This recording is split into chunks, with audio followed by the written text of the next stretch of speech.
وزیراعظم شہباز شریف کی غیر ملکی سرمایہ کاروں کو پاکستان میں سرمایہ کاری کی دعوت۔ معدنیات کے شعبے میں سرمایہ کاری سب کے لیے سود مند ہے، اور بخاری صاحب اب وزیراعظم کی جانب سے کہا جا رہا ہے کہ معدنی ذخائر سے مستفید ہو کر قرضوں کے جو چنگل سے ہم نکل سکتے ہیں۔ پہلی بات تو یہ ہے کہ یہ ہر لحاظ سے آپ دیکھیں تو ایک بہت ہی کامیاب کانفرنس ہے، جی کوئی دو رائے نہیں ہے، اور اس سے راستے نکلیں گے پاکستان کے اندر فورن انویسٹمنٹ کے آنے کے، اس میں بھی کوئی شک نہیں ہے۔ لیکن میں ذرا دو چیزوں کے اوپر تھوڑا حیران بھی ہوں، پریشان بھی ہوں۔ ایک تو یہ کہ وزیر اعظم صاحب جو ہیں، ایک تو انہوں نے پوری دنیا کو یہ باور کرانے کی کوشش کی ہے کہ ہماری یہ جو سرزمین ہے یہ معدنیات سے مالا مال ہے، وچ از ٹرو، کوئی اس میں دو رائے نہیں ہے۔ بلوچستان کے بارے میں کہتے ہیں it's a new whole world of minerals. اسی طرح سے ساؤتھ اور نارتھ وزیرستان کے بارے میں کہتے ہیں کہ وہاں ایسی ایسی نایاب دھاتیں ہیں، اسی لیے وہاں پر اتنی جنگ و جدل جو ہے وہ ہو رہی ہے۔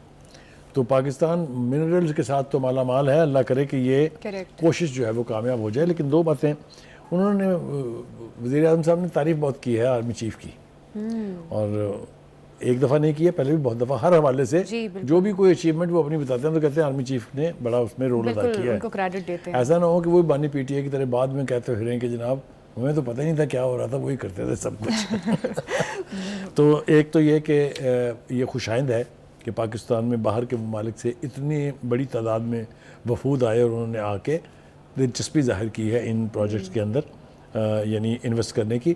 ہاں، اس کو سٹریم لائن بہت ایسے طریقے سے کرنا پڑے گا کہ وہ ہم ریکو ڈک والے معاملے کی طرح سے پھر کسی عذاب سے دوچار نہ ہوں۔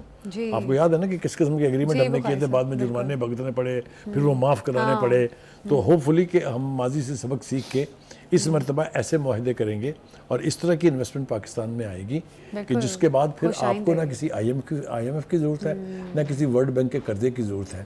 تو اللہ کرے کہ یہ کوشش جو ہے یہ بارآور ہو۔ بخاری صاحب، وزیر اعظم جس سپیڈ سے چل رہے ہیں، مہنگائی میں کمی، آئی ایم ایف کے ساتھ کامیاب مذاکرات، اب یہ معدنی ذخائر کے حوالے سے بھی جس طرح سے انٹرنیشنل انویسٹرز کو دعوت دی جا رہی ہے، تو کیا لگ رہا ہے اس پر امپلیمنٹیشن بھی ہو سکے گی؟ دیکھیں، انڈیکیشن اور اشاریے تو سارے ایسے مثبت ہیں کہ لگتا ہے کہ پاکستان کی اکانومی جو ہے وہ سنبھلنے جا رہی ہے، یعنی بنیاد رکھ دی گئی ہے۔